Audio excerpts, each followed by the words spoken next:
Hello दोस्तों, कैसे हैं आप सब। आई होप आप बिल्कुल अच्छे भले चंगे होंगे। तो दोस्तों, आज मैं चीकू के कुछ कारनामे आपको दिखाती हूँ। बहुत मस्तीखोर है ये। देखना, पिंजरे में बंद कर दिया, चैं चैं कर रहा था। और गुस्सा देखना, इसकी आंखें सफ़ेद हो जाती है बिल्कुल जब गुस्से में होता है। तो ऐसे दिखाता है आंखें। देखना, आपको दिख रही होगी कैमरे में। तो बहुत ही आंखें दिखाता है ऐसे सफ़ेद सफ़ेद। मेरे को कुछ क्यों कह रहे हो। सारा दिन बाहर बैठा रहता है पिंजरे के ऊपर। अब देखो बाहर निकाला है तो इसके ऊपर चाबियां पड़ी थी। जो इसका पिंजरा है खेलने के लिए ले आ रखी है इसके। और उस पे गुस्सा निकाल रहा है, मेरे को डांटा क्यों। और उल्टे उल्टे काम करता है तो दोस्तों डांट तो खाएगा ही। बहुत निकम्मा हो गया है। मैं वॉशरूम जाती हूँ तो इतनी ज़ोर ज़ोर से चिल्लाता है, अभी कहाँ चली गई। अगर मैं कपड़े सुखाने के लिए जाती हूँ तो इतनी ज़ोर ज़ोर से चिल्लाता है, कहाँ चली गई। मेरे को मतलब कहीं भी नहीं जाने देता। ऐसे इसको लगता है भी मेरी माँ कहीं छोड़कर मेरे को चली गई है। मैं अगर तैयार होने लग जाती हूँ ना, कहीं जाना होता है तो मैं तैयार होने लग जाती हूँ, नए कपड़े डाल लेती हूँ, तो दोस्तों इसके मन में ये हो जाता है तो अब ये बाहर जाएंगे, मेरे को छोड़ के जाएंगे। तो इतने ज़ोर ज़ोर से चिल्लाने लग जाता है। जब तक हम जाते नहीं हैं तब तक ये खूब ज़ोर ज़ोर से चिल्लाता है। तो ये बहुत मस्तीखोर हो गया है दोस्तों। वैसे तो ये एक जानवर है देखने में तो, पर अब ये घर का सदस्य हो चुका है और बहुत ही प्यारा लगता है। बच्चे भी बाहर से आते हैं तो पहले इससे प्यार करते हैं और फिर बाद में कोई काम करते हैं। और उनके आने पे ये खुश हो जाता है और रिस्पॉन्स देता है उनको। जब वो बुलाते हैं तो उसका रिस्पॉन्स भी देता है। दोस्तों, ये ज़्यादा तो कुछ नहीं बोलता अभी। अभी ये मम्मी कह लेता है या फिर मिट्ठू कह लेता है, ज़्यादा और तो कुछ नहीं बोलता। पर रिस्पॉन्स पूरा देता है, जैसे गुस्से में होता है या प्यार में होता है, या अगर किसी ने नहीं बुलाया तो मतलब अपनी भाषा में बोल के ये रिस्पॉन्स ज़रूर करता है। तो दोस्तों, कोई जीव है, जंतु है, या मतलब कोई जानवर है, कोई भी है, मनुष्य है, जैसे सब प्यार के भूखे हैं। अगर इनको प्यार से रखो दोस्तों तो ये बहुत ही प्यार से रहते हैं और ये समझते हैं, भाषा को समझते हैं। हम डांटते हैं और डांट को भी समझते हैं ये। अगर हम प्यार करते हैं तो ये प्यार को भी समझते हैं। तो ये एक घर का सदस्य बन चुका है दोस्तों। बहुत ही प्यारा लगता है। और जब ये कंधे पे चढ़ के बैठ जाता है ना तो किसी दूसरे को हाथ नहीं लगाने देता।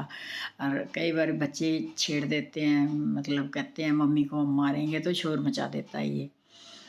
तो बहुत ही मेरे को तो बहुत प्यारा लगता है दोस्तों ये।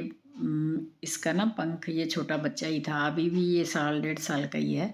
तो ये छोटा बच्चा ही था जब अभी उड़ना ही लगा था। तो हमें नहीं पता था, ये पहली बार उड़ा था जब। तो पंखा एक पे चल रहा था, पिछली गर्मियों की बात है, और पंखा एक ही पे चल रहा था। तो ये उड़ के पहली बार पंखे के अंदर लग गया दोस्तों। तब से ये इसका एक पंख फ्रैक्चर हो गया है। तब से ये उड़ नहीं पाता और अपने पिंजरे के ऊपर ही बैठा रहता है। जैसे गुड़िया आटा गूंथती है तो टपक टपक करके आ जाता है। जैसे मैं सुबह सब्जी काट रही थी तो ये आके पैर के साथ मेरे ऊपर चढ़ के और सब्जी की टोकरी के ऊपर बैठ गया। तो दोस्तों, ये छोटी छोटी जैसे शरारतें करता है ना, तो एक बच्चे की तरह ही करता है। तो बहुत ही प्यारा लगता है दोस्तों। और ये अगर इसको पानी डालते हैं दोस्तों पीने के लिए, तो ये उसमें जब इसने नहाना होता है ना तो उसमें ये सिर डुबोने लग जाता है, उसके साथ नहाने लग जाता है। तो फिर हमें पता लग जाता है भी इसने अब नहाना है। तो ये देखो, अब इसको डांट पड़ी थी भी तू शोर ना मचा, तो वो चाबियों के ऊपर गुस्सा निकाल के और बैठ गया। जब इसकी बात करते हैं दोस्तों तो ये बड़े ध्यान से सुनता है भी मेरी बात कर रहे हैं। बहुत ही समझदार है। और ये देखिए फिर चाबियों के ऊपर गुस्सा आ गया। तो इसको डाला था पानी और खाना डाला था, तो ये ना सिर डुबोने लग गया उसके अंदर। जो कटोरी रखी थी पानी वाली, तो मेरे को पता चल गया इसने नहाना है अब। तो फिर मैंने इसको पानी डाल के रख दिया एक बर्तन में। मैंने कहा थोड़ी देर मस्ती कर लेगा, उसमें नहा लेगा, और उसके बाद मैं इसको फिर अच्छी तरह से नहला के और कपड़े से पोंछ दूँगी। तो दोस्तों ये जो बच्चे दूध पीते हैं तो दूध भी पी लेता है, दही भी खा लेता है, और उनके बिना ये रोटी नहीं खाता। अगर इसको अकेली रोटी डाल देते हैं ना दोस्तों तो ये रोटी छोड़ देता है, खाता नहीं है। और दही के साथ इसने रोटी खानी है। और देखिए दूध भी पी रहा है। कहते दूध अच्छा नहीं होता जानवर के लिए, और फिर भी ये पीता है देखो। और मैंने इसको डाल के रख दिया था पानी, और ये खूब मस्ती की। फिर थोड़ा सा दोस्तों मौसम बदल गया है तो मैंने जल्दी निकाल लिया था, और इसके टॉवल के साथ पहुँच के इसको अच्छी तरह से सुखा दिया था, और फिर इसको पिंजरे में डाल दिया था। तो दोस्तों आज गुड़िया ने करी थी फ्रिज, और फ्रिज उसका कोई एक टुकड़ा बर्फ़ का एक नीचे गिर गया, और फटाफट ये उठा के ले आया दोस्तों। और देखिए खाने लग रहा है। अब मैंने फेंकवाई है दोस्तों, बहुत निकम्मा है, आपको दिखा रही हूँ। तो दोस्तों आज बस इतना ही। अगर आज आपको अच्छा लगा तो लाइक कीजिएगा, और मिलते हैं अगली बार।